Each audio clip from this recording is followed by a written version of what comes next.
One cozy December night, I was sitting on the couch. Would have been cooler if I was standing, but I digress. And while scrolling down my YouTube recommended on my Nook tablet, I noticed a video. It was a reading of Hotel Mario the 13th Hotel, or so I think. I don't actually remember, but I did watch it that night.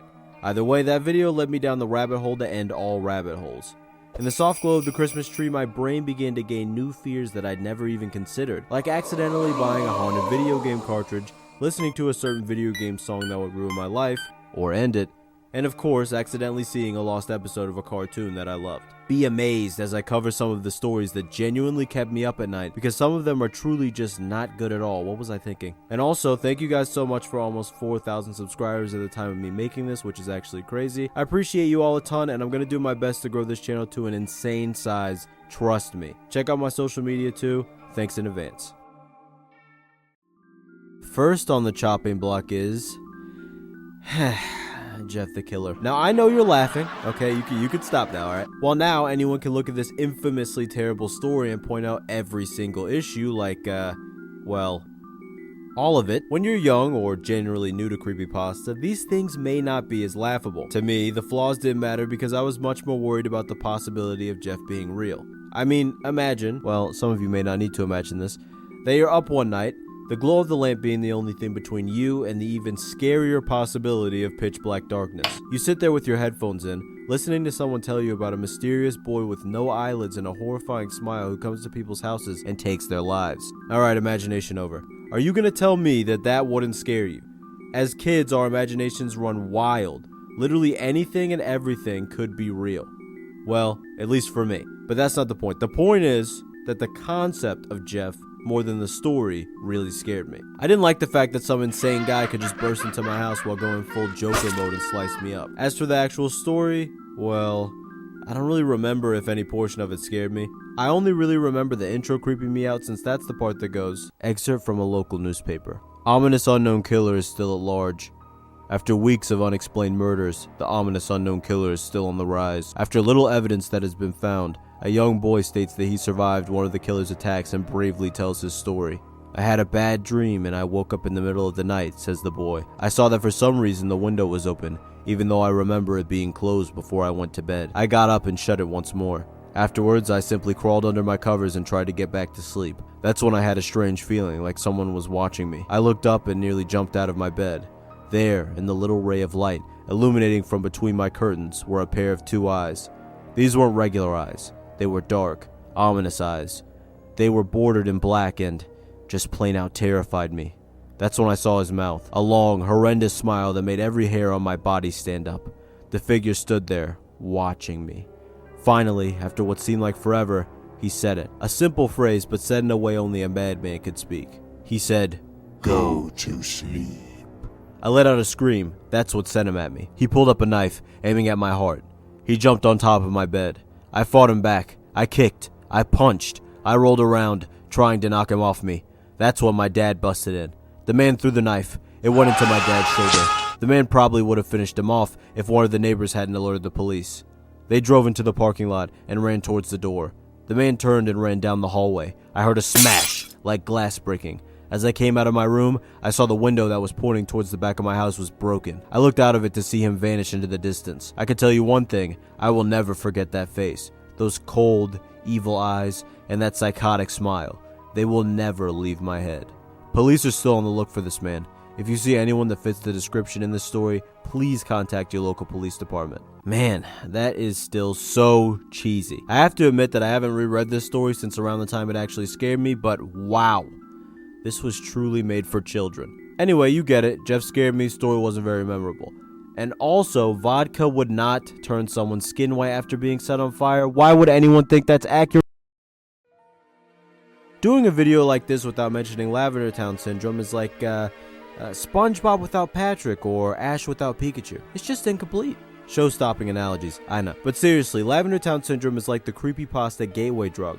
Almost everyone that's gotten into Creepypasta has heard of this story, which means I don't need to explain it, but I kind of have to explain why I was scared of it anyway. So basically, flashback to 1996 or so, Pokemon Red and Green drop in Japan and the kids are going crazy, the copies fly off the shelves. Everyone's playing the games and having fun, until they reached the infamous Lavender Town. The theme was different to the one that was released to the rest of the world. It was much more harsh and Some of the tones had some adverse side effects, such as death and illness, which is not fun. Not as fun as the rest of the game though. I mean, imagine finding Missy Note for the first time. Wow. Sorry, back to the story. Years later, someone would upload footage from a spectrogram wherein it would show unknown reading "leave now." To a young mind such as mine, I of course assumed that this had to be true. Well, I'm not sure if I thought it was true, but I definitely thought that it was a possibility. It genuinely took me a couple of years after that to be able to listen to the Lavender Town theme and not immediately get a feeling of despair, the same type of feeling you get when you have to go to sleep in the dark after watching something terrifying. Basically, the story scared me because I really didn't want a video game song to kill me. I'm sure at least one person has to relate. Come on, don't lie. I know you get me. Get a dog, give it human teeth, add some filters, and by the Pope, you've got the most demonic and terrifying image that any beginner creepypasta viewer has ever seen. It's funny to me how universally creepy this image has become for absolutely no reason.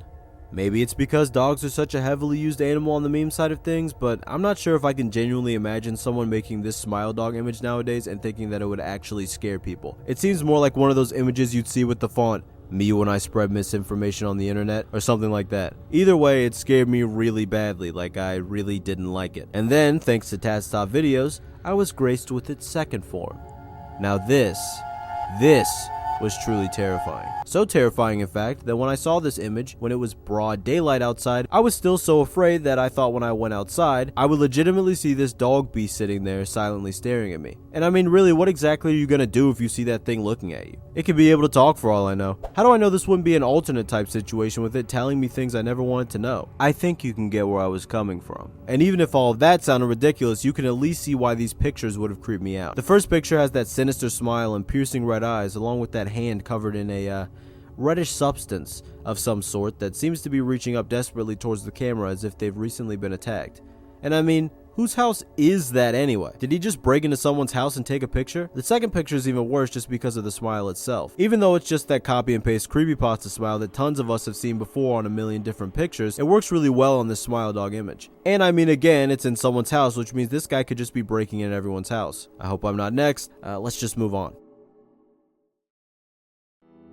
Now this one's kind of funny because it's technically from prior to the time that I even knew about creepypasta. See, I had a couple of run-ins with the genre prior to me actually falling down the rabbit hole, explaining why I even had the chance to fall down in the first place, and this is one that's always stuck in my mind. In my 4th grade class, one of my friends started telling me about how they were part of a group whose sole purpose was hunting Tails doll.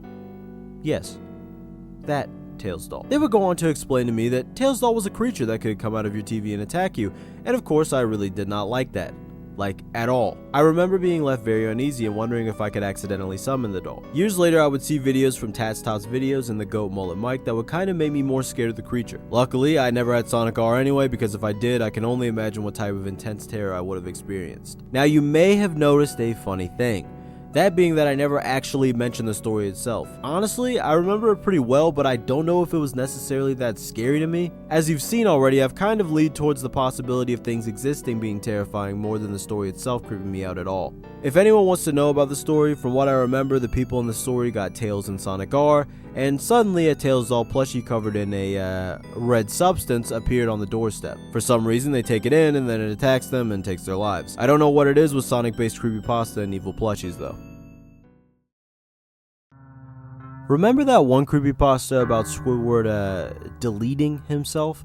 Yeah. So, fun fact about me, I really like SpongeBob. I mean, I still watch the newer seasons to this day, and I'm pretty sure I've seen nearly every single episode, if not every single episode. So you can imagine as a younger person who watched SpongeBob an insane amount, and was listening to creepypasta for the first time, it hit hard. Especially because, you know, I feel bad for Squidward. I mean, look at him. Guy can't catch a break. Anyway, the story is about a Nickelodeon intern's experience with an episode that never aired. You probably got that already though. The episode begins with Squidward getting annoyed by SpongeBob, he yells at him, time passes, and then he's playing at a concert. Everything's cool until everyone starts booing him with hyper-realistic eyes.